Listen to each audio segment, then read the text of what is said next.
권위는 종의 자리로부터 나온다라는 제목으로 함께 말씀 나누겠습니다.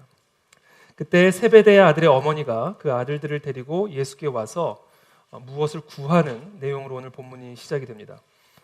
예수께서 질문을 하죠. 도대체 너희가 무엇을 원하느냐?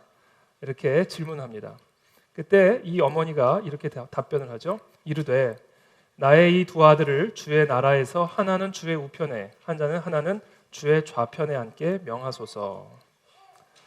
지금 이 여인은 예수님의 좌편과 우편의 자리에 자기의 두 아들을 앉혀주실 것을 지금 요구하고 계십니다. 이거는 그냥 앉을 자리를 요구하고 있는 게 아니죠. 자리는 곧 권력을 상징하죠. 특별히 권력자를 중심으로 한 자리 배치 안에는 고도의 정치 공학이 들어가 있습니다. 그만큼 이 권력자로부터 어느 정도의 거리에 앉아 있느냐가 그 사람이 얼마나 그 권력자와 그 권력을 나눠 갖고 있느냐, 얼마나 그 권력을 공유하고 있느냐를 보여주기 때문에 지금 이 여인이 예수님에게 좌우편에 우리 두 아들이 앉을 자리를 마련해 달라는 이야기는 단순한 자리가 아니라 예수 그리스도의 그 권위와 그 예수의 권력을 우리 두 아들에게도 나누어 달라는 그런 요청이라고 볼 수가 있는 것이죠. 이 12제자들 사이에는 아마 종종 이와 같은 서열 싸움들이 좀 있었던 것 같아요.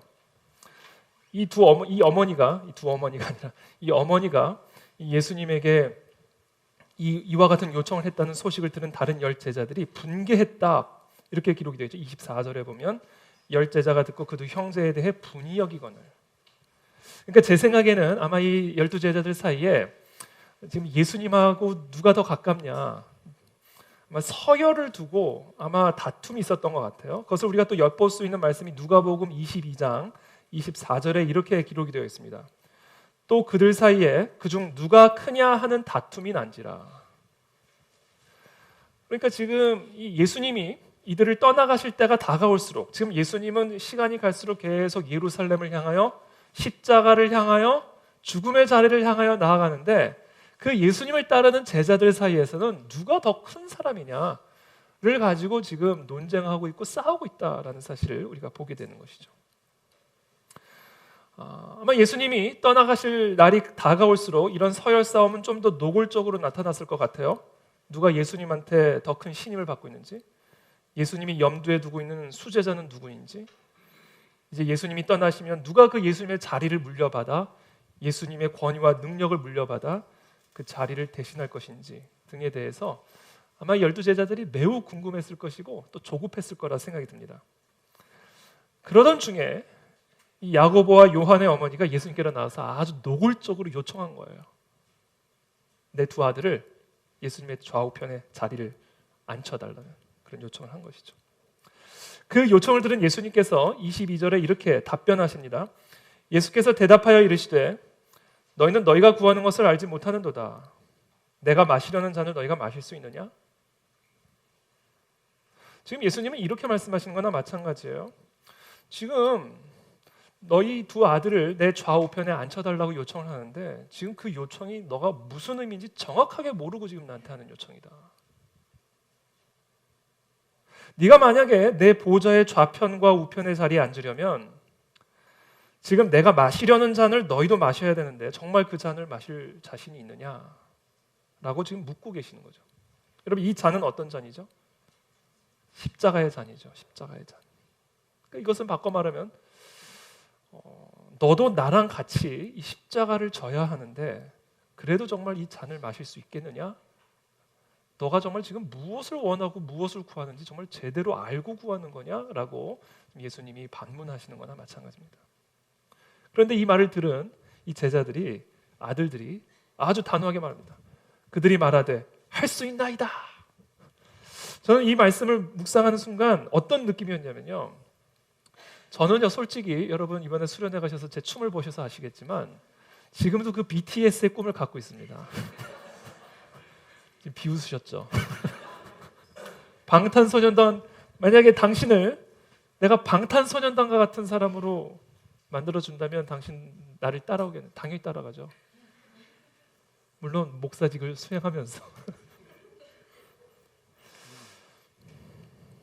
나는 방탄소년단과 같은 스타만 될 수 있다면 어떤 대가도 지불할 각오가 되어 있습니다 라는 느낌을 받았어요. 지금 이 말에서 수천 명 수만 명의 사람들 앞에서 화려한 조명 속에서 수많은 갈채와 명예와 부를 누리는 그 자리에 내가 올라갈 수만 있다면 나는 어떤 대가도 어떤 잔도 다 마실 수 있습니다 라고 아주 가볍게 대답하는 느낌을 저는 받았습니다.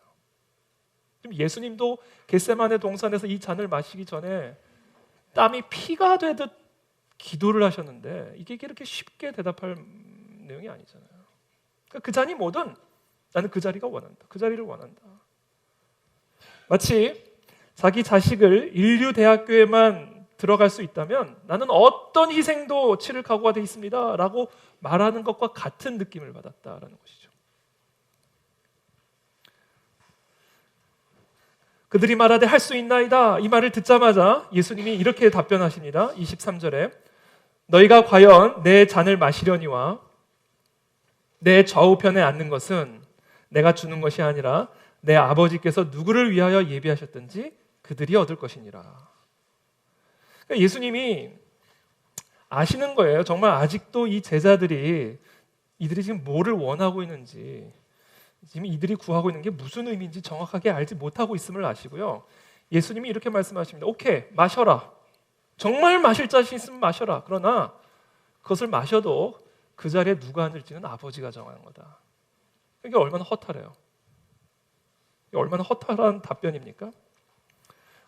예수님께서는 아주 의도적으로 이들에게 허탈함을 주시면서 이들이 아직도 제대로 이것이 무엇을 구하는 것인지 깨닫지 못하고 있는 이들의 어리석음을 깨우쳐 주시기 위해서 이어서 예수님은 다음과 같이 이들이 반드시 이해해야 할 가르침을 주고 계십니다. 25절부터의 내용이에요. 예수께서 제자들을 불러다가 이르시되 이방인의 집권자들이 그들을 임의로 주관하고 그 고관들이 그들에게 권세를 부리는 줄을 너희가 알거니와 너희 중에는 그렇지 않아야 하나니 너희 중에 누구든지 크고자 하는 자는 너희를 섬기는 자가 되고 너희 중에 누구든지 으뜸이 되고자 하는 자는 너희의 종이 되어야 하리라. 그러면서 바로 예수님께서 오신 목적이 바로 그와 같은 것임을 이야기하시죠. 인자가 온 것은 섬김을 받으려 함이 아니라 도리어 섬기려 하고 자기 목숨을 많은 사람의 대속물로 주려 함이니라. 지금 이 말씀은 이와 같은 의미예요. 정말로 너희들이 알지 못하고 있는 것이 하나 있는데 나의 보좌는 다스리는 왕의 자리가 아니라 섬기는 종의 자리다라는 사실을 너희가 제대로 알지 못하고 있구나라는 얘기를 하시는 거예요. 지금 너희가 무엇을 구하는지 제대로 알지 못하고 구하고 있는데 지금 너희는 왕의 자리를 구하고 있지 나의 좌우편에 앉아 나와 함께 영광을 받는 세상을 호령하고 통치하는 수많은 자들이 예배하고 숭배하는 그 내 옆자리에서 나와 함께 그와 같은 영광과 그와 같은 능력을 누리고자 하는데 너희들은 정말로 제대로 알지 못하고 있는 것이 있다. 그것은 나의 보좌는 다스리는 왕의 자리가 아니라 섬기는 종의 자리라는 사실이다. 그래서 내 좌우편의 자리도 나와 같이 섬기는 종을 위해서 예비된 자리다. 나와 함께 내 보좌의 좌편과 우편에서 세상을 다스리고 통치하는 나의 권세와 능력을 정말로 너희가 함께 소유하고자 한다면 너희도 나와 같이 왕의 자리가 아니라 그 자리에서 내려와 섬기는 자의 자리에서 섬기는 종이 되어야 된다라고 지금 예수님이 말씀하고 계시는 거예요. 그리스도의 권세와 권능을 누리는 삶, 흑암과 사망의 저주를 끊어내고 사탄 마귀를 대적할 수 있는 이 영적 권위를 누릴 수 있는 삶이 어떤 것인지를 아느냐? 만약에 그와 같은 삶을 원한다면 종의 자리로 내려와 섬기는 종이 되어야 된다라고 지금 주님이 말씀하고 계시는 거예요. 그래서 오늘 설교 제목을 권위는 종의 자리로부터 나온다라고 말씀을 드리는 겁니다. 이것이 오늘 예수님께서 우리에게 가르쳐 주고자 하시는 메시지고요. 이 세베대 아들의 두 어머니와 이 아들들 그리고 10 제자들은 그 사실을 알지 못하고 있었다라는 사실이죠. 자, 그렇다면 우리가 이와 같은 영적 권위를 얻기 위하여 우리가 예수 그리스도의 이 흑암의 권세를 끊어낼 수 있는 십자가의 권능을 우리도 함께 소유하는 그러한 사람이 되기 위해서 우리는 누구의 종이 되어야 하는 것일까? 우리는 가장 먼저 그리스도를 섬기는 그리스도의 종이 되어야 합니다. 그리스도를 섬기는 그리스도의 종의 자리로부터 우리는 예수 그리스도의 십자가의 권위를 물려받을 수가 있고 위임받을 수가 있습니다. 이제 10월이 되면 그 안에 진리교회를 창립한 지 3주년을 맞이하게 됩니다. 이제 우리 교회도 이제 3살이 됩니다. 드디어 10월 9일에 창립을 했는데요. 이번 10월 6일에 저희가 이제 창립 주일을 맞이하게 되죠. 정말 돌이켜 보면요, 정말 다 주님이 하셨습니다. 여러분 지난주 우리 조한수 선교사님 오셔서 구호 가르쳐 주셨죠? 주님이 하셨습니다. 정말 저도 우리 선교사님 얘기하신 것처럼 우리 김용희 선교사님 순회 선교단에서 주최하는 다시 복음 앞으로라는 그 집회에 저도 한번 강사로 참여한 일이 있는데 그 집회 전에 그 스태프들이 와가지고요 인터뷰를 먼저 합니다. 여러 가지 소개도 해주시고 집회 성격도 가르쳐 주시고 같이 기도도 하고. 근데 정말 저를 만나자마자 안녕하세요 목사님이 아니라 주님이 하십니다. 그래서 왔어요. 주님이 하셨습니다. 말끝마다 그렇게 하더라고요. 그러니까 저도 무슨 말을 못 하겠는 거예요. 그래서 그 조한수 선교사님 되게 어색했다라는 말을 전 충분히 이해를 하는데 우리 교회도 이것을 우리의 교회의 구호로 삼아야 되겠다는 생각이 들어요. 이보다 더 정확한 고백이 없는 것 같아요. 정말 다 주님이 하셨어요. 정말로 처음부터 끝까지 다 주님이 하셨습니다. 그래서 저는요 앞으로도 주님이 하실 것이라는 확신이 있습니다. 우리 교회 가운데 지금 뭐 해야 될 일, 세워야 될 것 한두 가지가 아니지만 주님이 다 하실 거라 저는 확신해요. 그런데 여러분 제 안에 가장 염려되고 두려운 것이 하나가 있습니다. 그것은 우리 교회가 그 안에 진리교회라고 해서 그 안에 들어와 봤더니 그 안에 진리교회가 아니라 그 안에 세상교회가 되는 거. 저는 그게 제일 두려워요. 그건 사망선고나 마찬가지입니다. 교회 안에 세상적인 경영의 원리가 스며들어오기 시작하고 교회 안에 세상적인 가치와 평가 기준이 스며들어오기 시작하고 교회를 향한 세상의 요구와 비판을 무분별하게 수용하여 교회의 머리가 예수 그리스도가 아니라 사람이 돼버리고 세상이 돼버리는 그런 교회가 되어버리는 거. 그래서 그 안에 진리가 아니라 그 안에 세상 교회가 돼버리는 게 제일 두렵습니다. 그거는 교회로서 생명을 잃어버리는 거죠. 여러분 오늘날 한국 교회를 비롯한 이 시대의 교회가 처한 위기의 본질이 무엇이라고 생각하세요? 여러 가지가 있겠지만 기도하는 시간이 회의하는 시간으로 대체되고 하나님의 음성을 들어야 할 시간이 일하는 시간으로 대체되고 그래서 주님이 일하시는 교회가 아니라 인간이 일하는 교회가 돼버린 거죠. 이것이 교회의 모양은 있으나 교회의 능력과 권세를 잃어버린 그 이유가 아니고 뭐겠습니까? 저와 여러분은 그 안에 진리교회가 인간의 능력이 나타나는 교회가 되기를 원하십니까? 아니면 그리스도의 능력이 나타나는 교회가 되기를 원하십니까? 저와 여러분은 그 안에 진리교회가 인간이 일하는 교회가 되기를 원하십니까? 아니면 인간을 통해 하나님이 일하시는 교회가 되기를 원하십니까?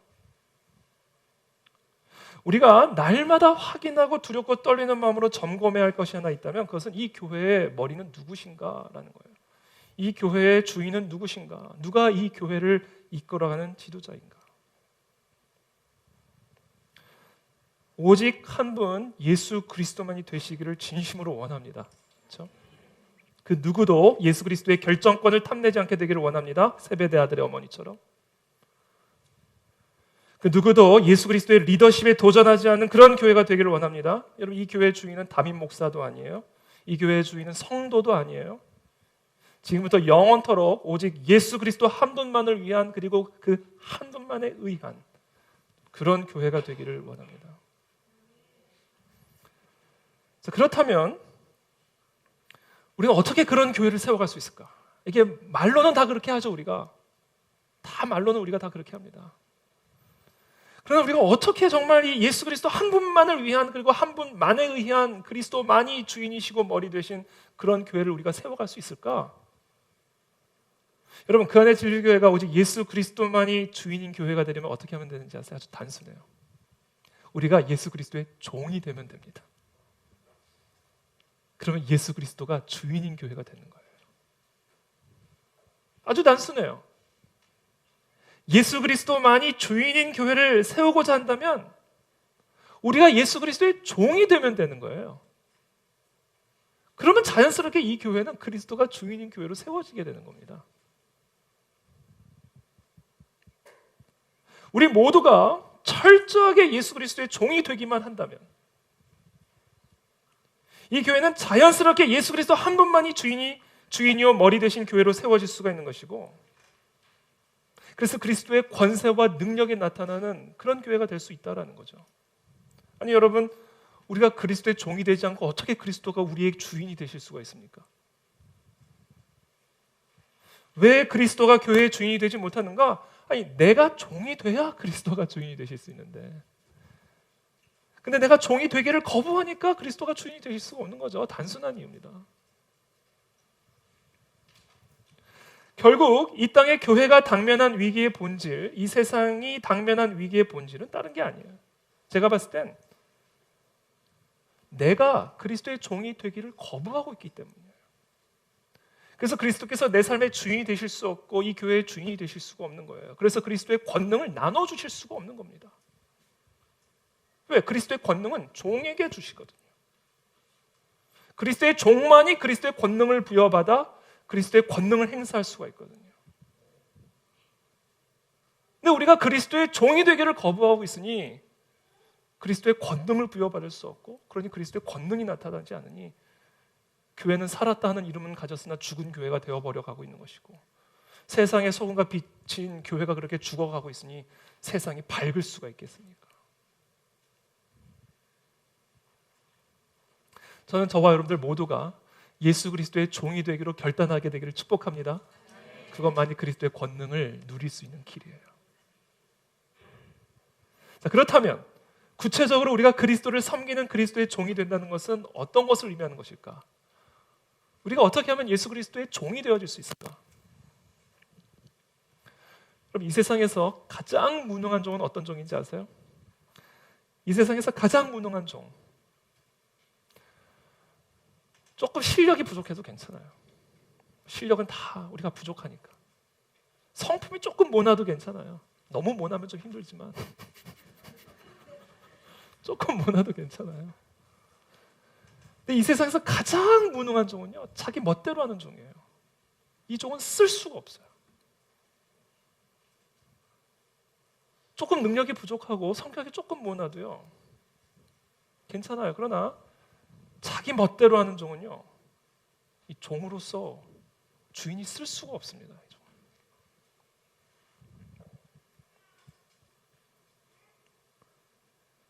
주님의 뜻과 상관없이 자기 뜻과 자기 신념만 고집하는 종은 가장 무능한 종이에요. 그리스도의 종이란 자기의 뜻과 신념을 버리고 주인 대신 그리스도의 뜻만을 구하고 그 뜻대로 행하는 사람입니다. 이 사람이 그리스도의 종이고요, 그리스도의 권능은 그런 사람에게 나눠주십니다.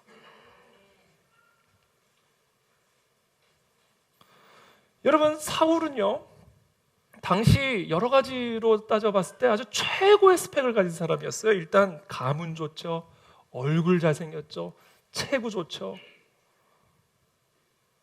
강력한 리더십을 가지고 있죠, 전쟁 잘 수행하죠. 근데 하나님께서 어느 날 멀쩡하게 그 왕을 잘 수행하고 있는, 잘이란 얘기는 이제 인간적인 눈으로 봤을 때요, 전쟁 다 승리하고 막 이러니까. 근데 어느 날 하나님이 그 왕을 폐위를 시켜버리고요, 아주 어리고 어린 말제 다윗이라고 하는 목동을 데려다가 하나님이 그 자리를 주십니다. 여러분, 성경에 보면 다윗을 이제 말제라고 표현을 하는데 그 형제들 가운데서도 말제예요. 여기서 말하는 말제는 단순히 그 형들 가운데 가장 순서가 말제라는 의미가 아니라 이 급이 제일 말제라는 의미입니다. 이 하카톤이라는 단어예요. 이 말제라는 단어가. 이 하카톤이라는 단어는요, 세상에서 만들어 놓은 여러 기준에 비추어 봤을 때 급이 가장 말제인 사람을 말할 때 하카톤이라고 얘기를 합니다.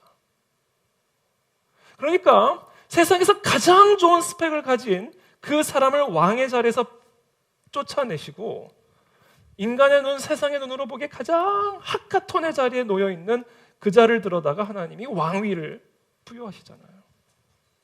하나님이 도대체 왜 그와 같은 일을 하신 것일까요? 그 이유를 사도행전 13장에서 이렇게 얘기합니다. 그 후에 그들이 왕을 구하거늘 하나님이 베냐민 지파 사람 기스의 아들 사울을 40년간 주셨다가 패하시고 다윗을 왕으로 세우시고 증언하여 이르시되 내가 이새의 아들 다윗을 만나니 내 마음에 맞는 사람이라 내 뜻을 다 이루리라. 왜 하나님께서 그 사울을 폐위시키고 다윗을 그 자리를 세우셨을까요? 하나님의 마음에 맞았기 때문이다 라고 얘기하시는 거예요. 여러분, 하나님은요 하나님과 마음이 맞는 사람하고만 일하십니다. 그러면 하나님은 어떤 사람과 마음이 맞는가? 하나님의 뜻을 구하고 그 뜻대로 행하는 자와 하나님은 마음이 통하세요. 그래서 얘기하시잖아요. 이 사람은 내가 다윗을 만나니 내 마음에 맞는 사람이라. 왜? 하나님의 뜻만을 구하고 그 뜻대로 행하니까. 그래서 나는 이 사람을 통해 내 뜻을 다 이루리라. 그러시고는 사울을 내쫓고 그 자리에 다윗을 세우시는 거예요. 자신의 뜻이 아니라 하나님의 뜻만 구하고 자신의 뜻이 아니라 하나님의 뜻을 행하는 자가 하나님의 마음에 합한 자고요. 하나님은 그와 같은 자에게 하나님의 권능을 나눠주십니다.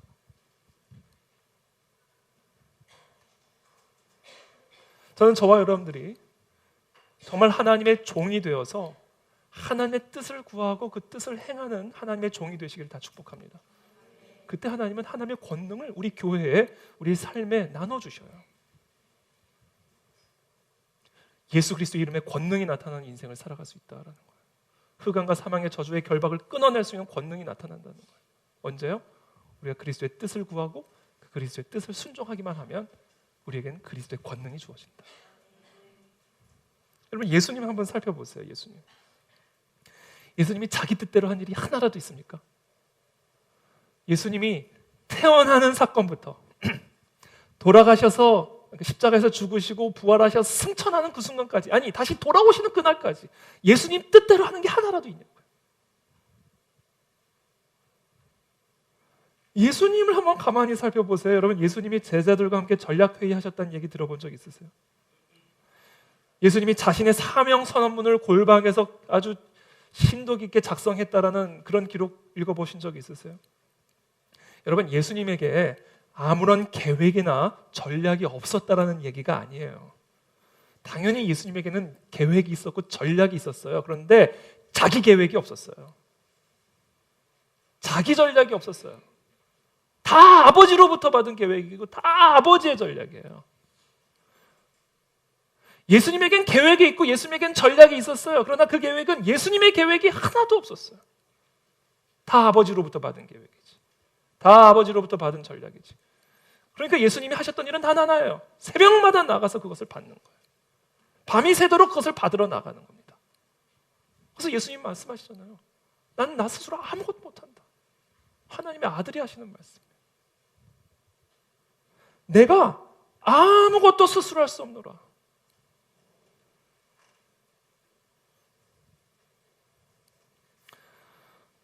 열두 제자를 택한 것도요, 예수님 생각이 아니에요. 아버지 생각이죠. 도대체 누가 이런 사람들 데리고 세상 변화시킬 수 있다고 생각하겠어요? 도대체 누가 자기를 은 30냥에 팔아버릴 가룟 유다 같은 사람을 자신의 제자로 삼겠습니까? 이거 예수님의 생각이 아니에요. 성경에 보면요, 예수님께서 12제자 뽑기 전에 밤이 새도록 기도를 하셨다, 이렇게 기록이 되어 있습니다.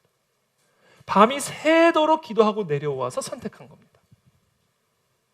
인간의 눈에 보기에는 어처구니 없죠. 예수님은 아버지의 뜻만을 구했고요, 그 뜻만을 수행하신 분이었어요. 예수님의 말씀에 의하면 그분이 제자들에게 준 가르침도 다 아버지에게서 온 거예요.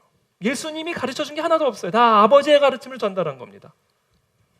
베드로가 예수님을 그리스도로 고백했을 때 이렇게 얘기하시죠. 바요나 시몬아, 네가 복이 있도다. 이를 네게 알게 하신 이는 혈육이 아니요 하늘에 계신 내 아버지시니라.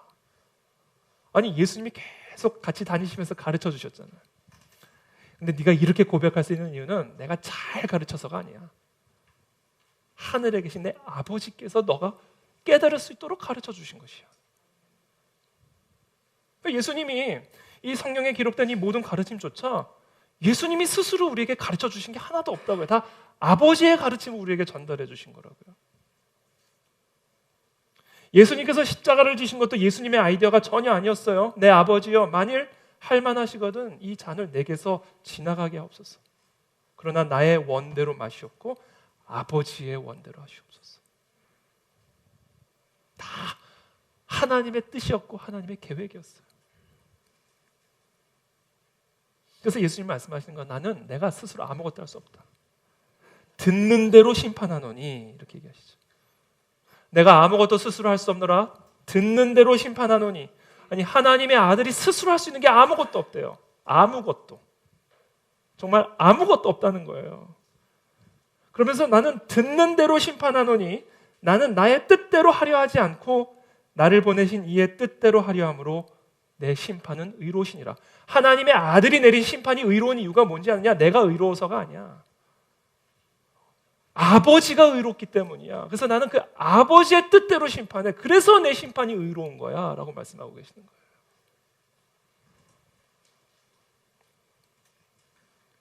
바로 이것이 하나님께서 예수 그리스도의 이름을 지극히 높여서 모든 권세를 그 이름 앞에 무릎을 꿇게 만드신 이유입니다.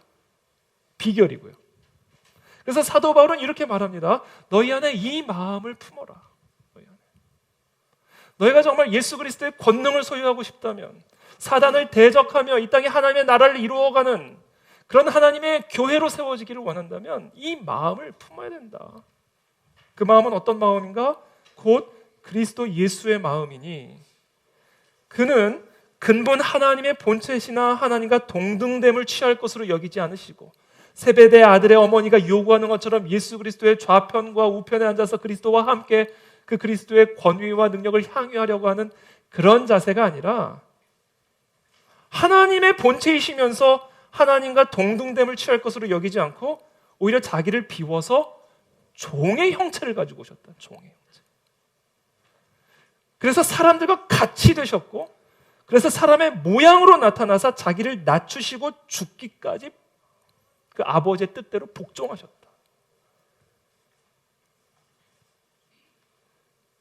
하나님의 본체이신 하나님의 아들이 종의 형체로 오셔서 그 아버지의 뜻대로 그 뜻을 이루기 위해서 죽기까지 순종하심으로 하나님이 그를 지극히 높여 모든 이름 위에 뛰어난 이름을 주사 하늘에 있는 자들과 땅에 있는 자들과 땅 아래에 있는 자들로 모든 무릎을 예수의 이름에 꿇게 하시고 모든 입으로 예수 그리스도를 주라 시인하여 하나님 아버지께 영광을 돌리게 하셨느니라. 하나님의 본체이신 예수 그리스도께서 스스로 종의 형체를 가지고 오셔서 하나도 자기의 뜻대로 스스로 아무것도 하지 않고 아버지의 뜻만을 구하고 그 아버지의 뜻대로만 행함으로써 하나님은 이 예수 그리스도에게 하나님과 동등한 권능을 불어넣으셨다. 그래서 이 땅의 모든 권세들이 바로 이 예수 그리스도의 이름 앞에 무릎을 꿇게 만드셨다. 그러므로 이 예수 그리스도께서 행하신 것처럼 우리들도 그 그리스도의 뜻을 구하고 그 그리스도의 뜻을 죽기까지 순종하며 나아갈 때 예수 그리스도의 이름에 부여하신 그 놀라운 권능을 우리들에게도 나눠주시겠다라는 약속이에요.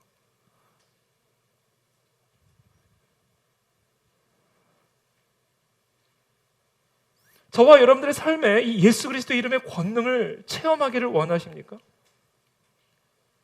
예수 그리스도의 이름 안에 온 하늘과 땅의 모든 권세를 무릎 꿇게 할 수 있는 권능이 있다. 고난과 위기로 연약해진 백성의 무릎을 다시 일으키셔서 뛰며 하나님을 찬송하게 만들 수 있는 그 하나님의 권능이 바로 이 예수 그리스도의 이름의 권능에 있다. 그 권능을 누가 부여받을 수 있는가?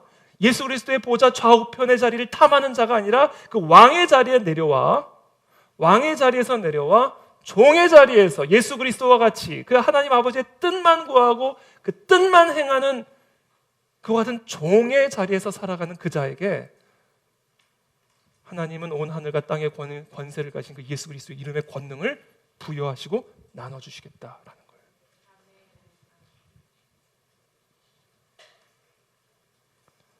제가 교회를 개척한 후에 사람이 되어져 가고 있는 상황입니다. 많은 부분에 있어서 하나님이 가르쳐주고 계시고 또 연단하고 계시고 또 깨우쳐주고 계시는데요.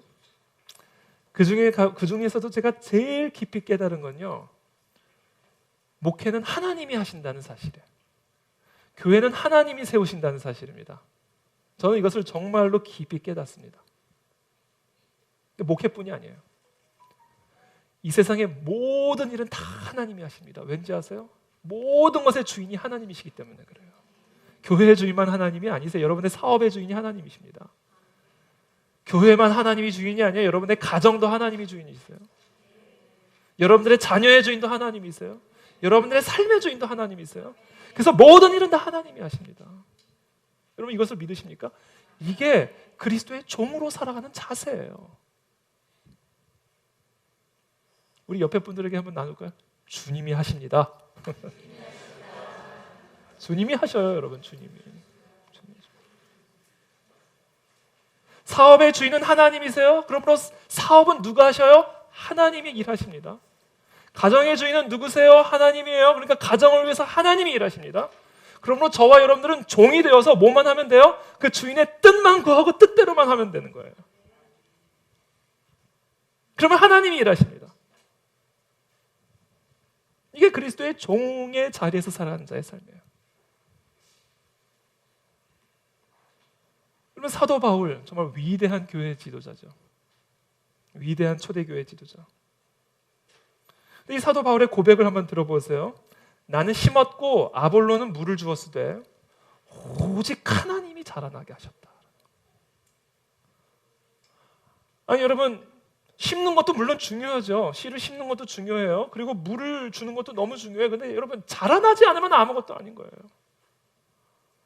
사도 바울이 정말 생명을 걸고 복음의 씨앗을 뿌렸죠. 아볼로는 그 옆에서 열심히 물을 부었어요. 그러나 그게 자라나지 않으면 아무것도 아니라고요. 근데 그것을 자라나게 하시는 분이 누군가 봤더니 사도 바울의 고백에 하나님이 자라나게 하시더라. 하나님이 일을 하시더라.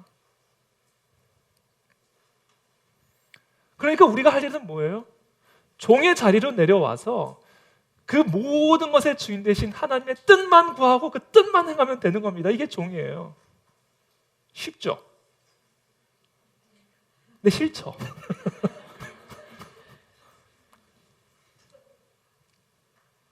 그래서 사도 바울이 이어서 고백합니다. 그런즉 심는 이나 물 주는 일은 아무것도 아니다. 물론 심는 일도 참 훌륭하고 물 주는 일도 참 좋은데 그건 아무것도 아니다. 자라나게 하시는 분은 오직 하나님 한 분이다. 하나님이 하십니다, 여러분. 하나님. 지금 저와 여러분들의 삶에 어떤 위기가 있고 어떤 문제가 있어도요, 여러분 종의 자리로 내려오십시오. 세베대 아들의 어머니처럼 예수님 좌우편에 앉아서 주인 노릇하려고 하지 마십시오. 여러분의 가정의 주인은 하나님, 자녀의 주인도 하나님, 여러분의 인생의 주인도 하나님, 이 교회의 주인도 하나님, 이 나라와 이 민족의 주인도 하나님. 그러므로 하나님이 일하십니다. 그러므로 우리는 종의 자리에 내려와서 그 하나님의 뜻만 구하고 그 뜻만 행하면 되는 거예요. 그러면 하나님의 그 놀라운 십자가의 권능을 우리에게 나눠주신다. 나눠주신다. 이번 주에 저희 전도사님들 그리고 청년들과 함께 북한에 말씀 풍선을 보내는 일에 참여하고 왔습니다. 이 아주 007 작전, 저는 순간 제가 CIA가 된 줄 알았어요. 자리를 옮겨가면서 불빛도 못 피게 하고 그러면서 아주 비밀스러운 장소에 가서 풍선 날리고 왔어요. 근데 말씀이 새겨진 이런 풍선이에요. 이게 아주 빼곡하게 앞뒤에 말씀이 적혀 있습니다. 아주 빼곡하게 앞뒤에 적혀 있는 이 하나님의 말씀, 그렇죠? 여기다가 이제 헬륨 가스를 넣어가지고요. 그 북쪽을 향하여 바람이 부는 그 시간에 맞춰 우리가 가가지고 오후 9시에 밤 9시에 한 200여 개의 말씀 풍선을 북쪽 하늘 향해 발사하고 왔습니다. 여러분, 북한에서는 지금 하루가 멀다 하고 미사일을 쏘아 올리는데 우리는 가서 고작 바람에 날아가는 풍선 발사하고 왔어요. 세상 사람들이 보면요, 이거 조롱당할 만한 일이죠. 저도 이거 풍선 발사시키면서 발사하면서 이렇게 발사하면서 하늘 위로 올라가는데 이게 뭐 북한으로 날아갈 걸 뭐 우리가 어떻게 확인을 할 수가 있습니까? 그냥 하염없이 그냥 또 보내는 거예요. 하나님만 믿고 바람을 주관하시는 이 모든 천지 만물의 주인 되신 하나님만 신뢰하고 그냥 뿌리는 겁니다. 하염없이 날아가는 그 풍선을 바라보면서 제 마음속에 어떤 생각이 드냐면, 야, 이거 세상 사람들이 보면 이거 얼마나 비웃을까. 지금 뭐 북한에서는 미사일 쏘아 올리는데 그냥 풍선 발사하고 있으니 이게 얼마나 웃기는 일인가라는 생각이 저도 모르게 그냥 제 한편에 들더라고요. 근데 여러분, 그것이 그냥 풍선이라면 조롱받아도 싸지만 그 풍선에는 하나님의 말씀이 적혀 있습니다. 북한과 같이 완벽하게 폐쇄된 나라의 하늘에서 하나님의 말씀이 쏟아져 내리는 거예요. 지금 이건 보통 일 아닙니다. 그 사역을 하시는 간사님의 이야기를 들어보니까 실제로 북한에서 탈북하신 분들 가운데에는 이 말씀 풍선을 통해서 하나님의 말씀을 처음으로 접하고 그리스도인들이 된 분들이 많이 있다고 그렇게 저희에게 얘기해 줬어요. 그리고 그분들 중에는 심지어 남한에 내려와가지고 목사님이 되신 분들도 있다고 얘기했습니다.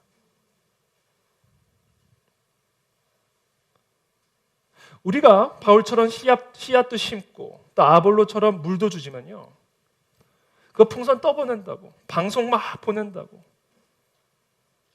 그렇다고 일이 일어나는 게 아니에요. 그 모든 일들을 결국 자라나게 하시는 분은 하나님이셔요. 하나님.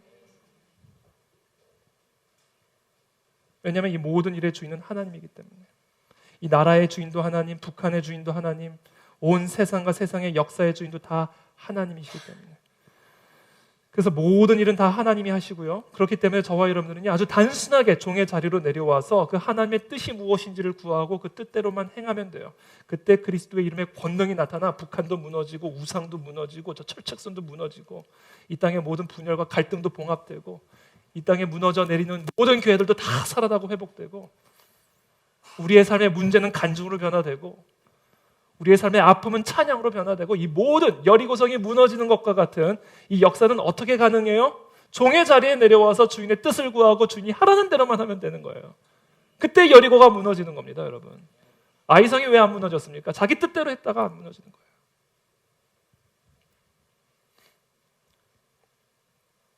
종은 주인이 하라는 대로만 하면 되는 겁니다. 우리에게 맡겨진 모든 일들은요, 다 주인의 일들이에요. 그래서 여러분, 우리가 그 주인의 일을 하는 데 있어서 지혜가 필요합니까? 그럼 지혜를 주셔요, 주인이. 우리가 그 주인의 일을 하는 데 있어서 사람이 필요합니까? 그러면 주인이 그 사람을 보내주십니다. 우리가 그 주인의 일을 하는 데 있어서 돈이 필요합니까? 그러면 주인이 필요한 돈을 공급하셔요. 그렇게 살아가는 것이 종으로서 살아가는 삶이에요. 그러니까 두려울 게 하나도 없죠. 두려운 것은 단 하나, 내가 주인이 될까 봐. 그거 하나 두려운 거죠.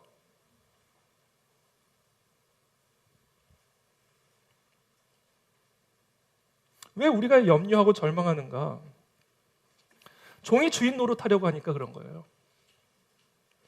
아니, 주인이 고민해야 할 것을 지금 종이 고민하니까 이게 감당이 안 되는 겁니다. 그러니까 이게 정신의 혈관이 터져버리는 거예요. 이 마음의 혈관이 그냥 터져버리는 겁니다. 이게.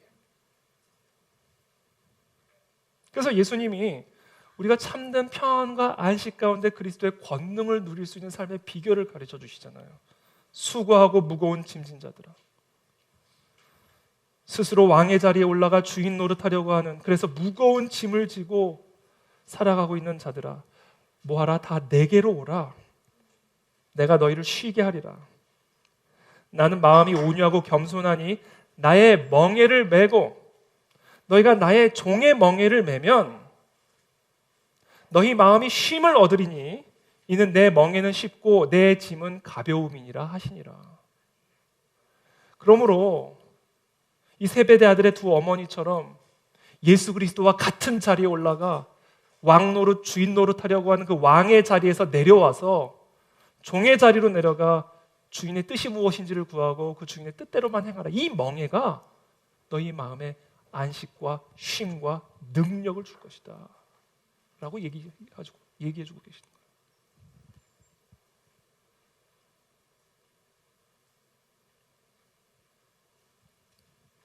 그래서 여러분, 그리스도의 종은요, 뭐에만 전념하는지 아세요? 그래서 결론적으로 기도와 말씀에만 전념합니다. 말씀과 기도 가운데 하나님의 뜻을 여쭙고, 그리고 그 하나님의 뜻을 받아 실행하는 것. 그러니까 그리스도의 제자들, 그리스도의 종들은요, 기도와 말씀에만 전념을 하는 거예요. 여러분, 기도와 말씀에만 전념한다는 얘기는 그냥 앉아서 기도만 하고 앉아서 말씀만 보라는 얘기가 아니에요. 기도와 말씀에 전념할 때 진짜 제대로 된, 정말 여리고성의 그 약점을 칠 수 있는, 홍해의 그 약점을 칠 수 있는 그 행위들이 가능해진다.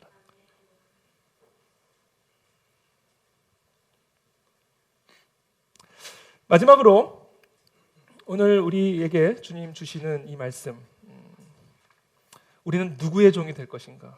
먼저 하나님의 종이 되어 하나님의 뜻대로 행하는 그와 같은 자에게 하나님은 하나님의 권능을 불어넣어 주신다. 그러면 저는 이 시간 축복합니다. 여러분, 저와 여러분들의 삶에 어떤 여리고가 있든 어떤 홍해가 있든 어떤 장벽이 놓여져 있든 그 자리에서 우리가 할 일은 딱 하나예요. 그냥 엎드려서 그 모든 것의 주인 되신 하나님의 뜻만 구하고 그 뜻만 행하면 되는 겁니다. 복잡하게 생각할 것 하나도 없어요. 그냥 그 자리에서 하나님의 뜻을 구하십시오. 그리고 그 뜻을 주실 때까지 기다리십시오. 아주 명확한 뜻을 하나님이 말씀으로 기도 가운데 반드시 주셔요. 그것을 받아서 행해야 된다는 거예요. 그것을 받아서. 그때 여리고가 무너지고 홍해가 갈라지는 기적을 체험하게 되는 겁니다. 자, 마지막으로 하나님이 오늘 예수님이 우리에게 가르쳐 주시는 종. 우리는 누구의 종이 되어야 할 것인가? 우리는 어떤 종이 될 때 이 십자가의 권능을 나누어 받을 수 있는가? 오늘 예수님께서 말씀하십니다. 서로가 서로의 종이 되어주라. 서로가 서로를 섬기는 종이 되어주라.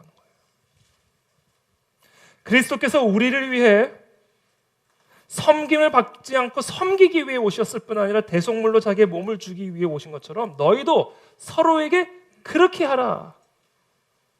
거기서 권위가 나온다라고 말씀하고 계시는 거예요. 우리가 그리스도의 종이 되어서 그리스도의 뜻대로 행할 때 그리스도의 권위를 우리에게 나눠주시듯이 우리가 그리스도께서 우리를 위해서 행하신 것처럼 우리가 서로에게 그렇게 섬길 때 그리스도께서는 그리스도의 권능을 우리에게 나눠주신다.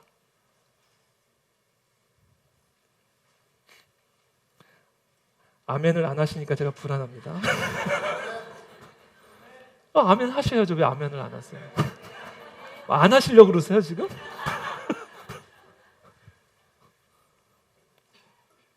제가 교회를 개척하고 저기 담임 목회를 해오면서 제가 가장 많이 고민하고 생각하는 주제 가운데 하나가 리더십에 대한 겁니다. 리더십. 이 리더십이란 무엇일까? 참 그 부분에 대해서 제가 참 많이 고민하고 또 많은 또 연구를 하게 되죠. 근데 여러분, 리더십이라는 것은 이건 책으로 배울 수 있는 게 아니에요. 마치 이게 생명이 성장하는 것처럼 리더십은 잘하고요, 배우고 훈련받고 연단을 받아야 이게 성숙을 합니다. 세계적인 리더십 전문가 존 맥스웰이라는 분이 계시는데 이분은 목사님이세요. 근데 이분이 리더십을 한마디로 어떻게 정의 내렸는지 아세요? 리더십을 이렇게 정의 내렸어요. 리더십이란 영향력이다. 딱 이렇게 한마디로 정의 내렸어요. 리더십은 지위도 아니고 직함도 아니다. 세베대 아들의 어머니는 리더십이 자리에서 나온다고 생각했어요. 권위가 직함으로부터 나온다고 생각했어요. 아니다라는 거예요. 리더십은 지위로부터 나오는 것도 아니고 직함으로부터 나오는 것도 아니고 리더십이란 무엇인가? 리더십이란 바로 영향력이다. 그러므로 지위와 직함과 상관없이 영향력 있는 사람이 리더다. 영향력 있는 자가 리더고 리더는 영향력 있는 자다. 그 이상도 아니고 그 이하도 아니다. 그러므로 누구든지 리더가 될 수 있어요. 또 누구든지 리더가 되어야만 합니다. 너희는 세상의 빛이라. 산 위에 있는 동네가 숨겨지지 못할 것이요 사람이 등불을 켜서 말 아래에 두지 아니하고 등경 위에 두나니 이러므로 집안 모든 사람에게 비치느니라. 누가요? 우리 모두가, 그리스도인들이, 그리스도의 종들은 이 세상을 비추는 빛이다. 이 세상에 영향을 미치는 빛이다. 우리의 가정에 영향을 미치는 빛이다. 우리의 기업에 영향을 미치는 빛이다. 우리의 나라와 민족에 영향을 미치는 빛이다. 왜? 그리스도의 종이니까. 근데 그와 같은 영향력을 발휘하려면 그리스도의 종이 되어야 함과 동시에 그리스도께서 우리를 위해 종이 된 것처럼 우리도 우리가 스스로에게 종이 되어줘야 된다라는 거예요. 이게 이 세상을 변화시키는 영향력, 리더십의 원리다.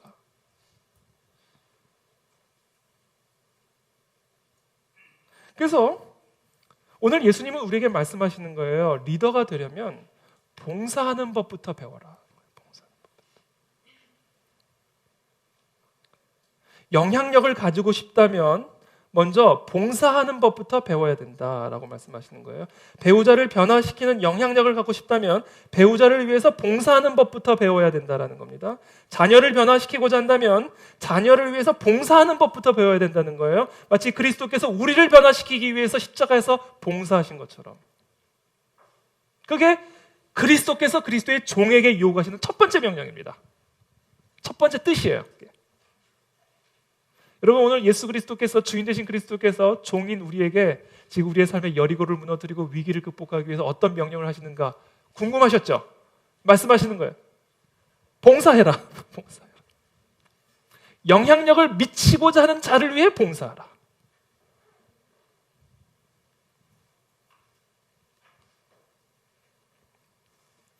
제가 처음에 온누리 교회 갔을 때, 온누리 이제 목사가 돼서 갔을 때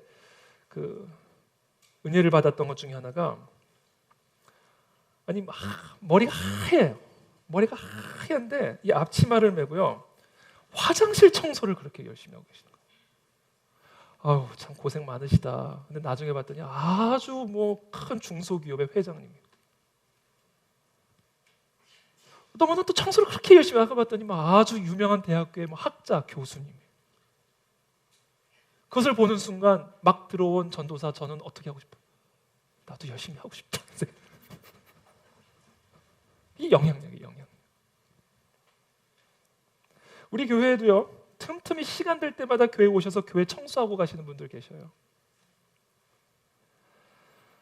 그게 영향력이고 그 사람이 리더예요. 어떤 큰 일이 있을 때마다 조용히 이렇게 헌금해 주시는 분들 계셔요. 할렐루야. 그런 분들이 종이고 그런 분들이 리더예요. 설거지를 시키는 사람이 리더가 아니라 설거지를 하는 사람이 리더라고요.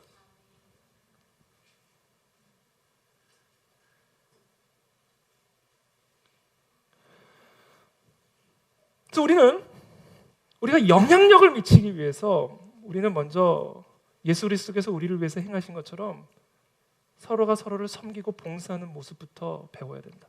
저는 그 모습을 우리가 이번에 어노인팅 캠프에서 봤습니다.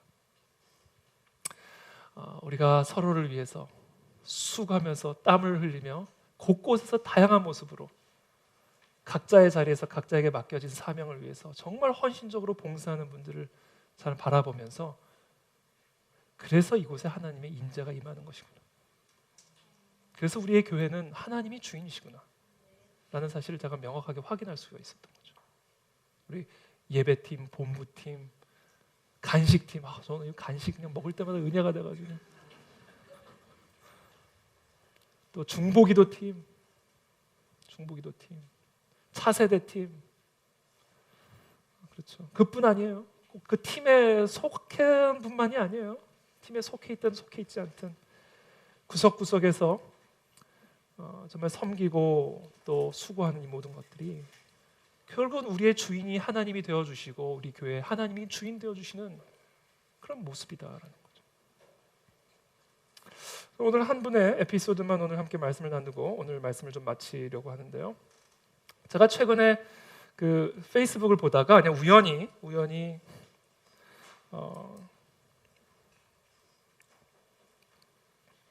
한 선교사님의 강의를 들을 일이 있었습니다. 이 손창남 선교사님이라는 분인데, 이분은 인도네시아에서 사역하고 계시는 선교사님이에요. 이분이 이제 선교 단체를 이제 만들었는데 그 선교 단체 이름이 조이 선교회라는 곳이었습니다. 이 조이 선교회에 이제 여러 형제들이 있는데 그 중에 구나완이라고 하는 형제가 있었어요. 구나완.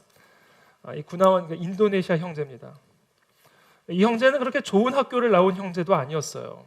그런데 이 형제는요, 모임을 너무 사랑하는 형제였어요. 주님을 아주 사랑하는 형제였어요. 그래서 이 형제의 꿈이 뭐였는지 아세요? 이 형제의 꿈은요, 이 선교의 간사가 되는 게 꿈이었습니다. 그래서 우리가 간사를 모집한다고 그러니까 이 형제가 지원을 했어요. 근데 간사들 모두가, 기존에 있는 간사들 모두가 이 형제는 간사로는 좀 적합하지 않다라고 다 약간 부정적인 반응을 보이는 거예요. 우리가 간사로서 함께 일하기에는 좀 연약하고 부족한 부분들이 너무 많다. 그래서 결국은 간사로 채용이 되지 않았습니다. 그래서 이 형제가 굉장히 실망을 했어요. 정말 다른 이유가 아니라 정말 예수님을 섬기고 싶고, 그래서 정말 이 선교회를 섬기고 싶어서 간사가 되고 싶은데 왜 나를 뽑아주지 않습니까? 그러면서 아주 괴로워했다고 합니다.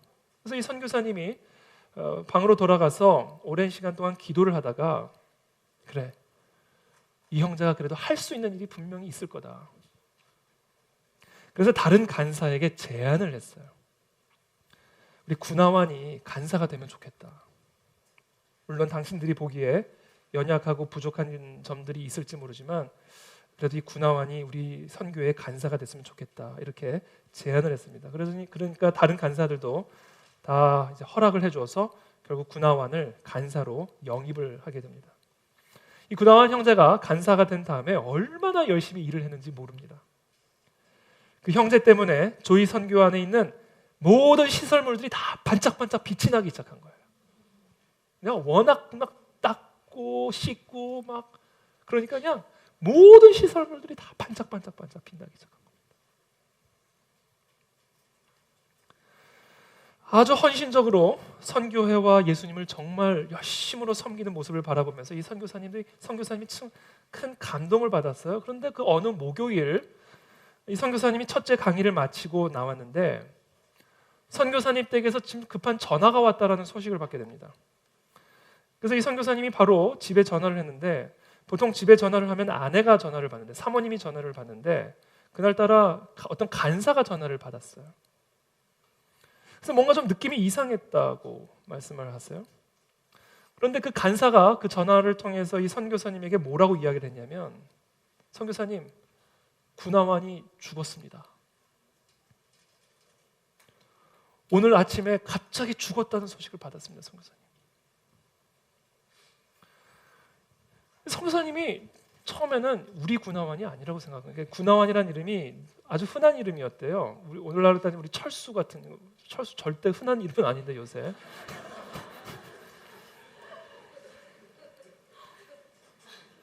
그래서 이 선교사님이 질문했어요. 어떤 구나완?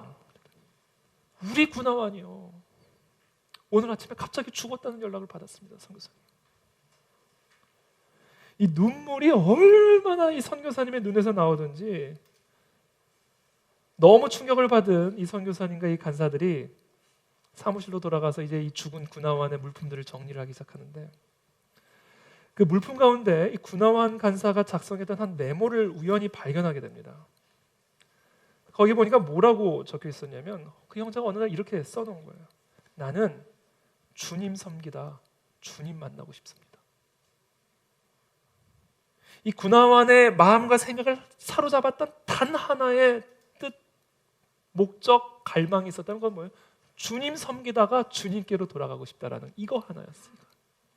그거 하나 때문에 사람이 보던 말든 칭찬을 받던 말든 그 수고에 따른 대가를 받든 말든 닦고 또 닦고 온 시설물들을 반짝반짝 빛나게 만들었던 거예요. 이 형제가 섬겼던 일은 그렇게 사람들이 높이 평가하는 일들이 아니었어요. 항상 청소만 해야 됐고요. 다른 사람들은 강의할 때 이 사람은 나가서 오토바이 고쳐줘야 됐고요. 그런데 이 형제가 주님 품에 돌아간 다음에 조이 선교사에게 너무 어려워지기 시작한 거예요. 왜? 그 일을 메꿔주는 사람이 없는 겁니다.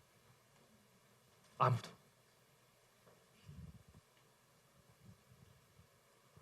그러면서 이분이, 이 선교사님이 좀 울면서 얘기를 하시더라고요. 이 형제가 얼마나 소중했는지. 사람들은 별로 공부도 많이 못했고 실력도 부족하고 맨날 굳은 일만 하는 이 형제를 우습게 보고 때로는 심지어 무시하기까지 했지만 이 형제가 우리 교회, 우리 선교회의 간사가 되어서 우리 선교회가 얼마나 큰 축복을 받아왔는지를 이 형제가 죽은 다음에 알았다라는 거예요. 그 영상을 보면서 제가 오늘 이 주일 설교의 제목을 정한 겁니다. 권위는 종의 자리로부터 나오는 것이다. 세베대의 아들의 어머니처럼 높아지려고 하는 마음이 죽어야 영적 권위가 주어진다.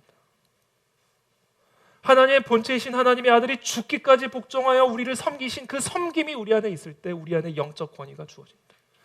예수 그리스도께서는 바로 그와 같은 자에게 그와 같은 권능을 나눠주신다.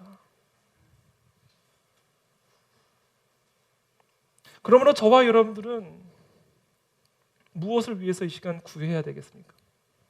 오늘 이 맹인 두 사람이 자기의 두 눈을 열어달라고 주님 앞에 간절히 부르짖으면서 기도하며 달려 나아가죠. 예수님께서 묻습니다. 너에게 무엇을 하여 주기를 원하느냐?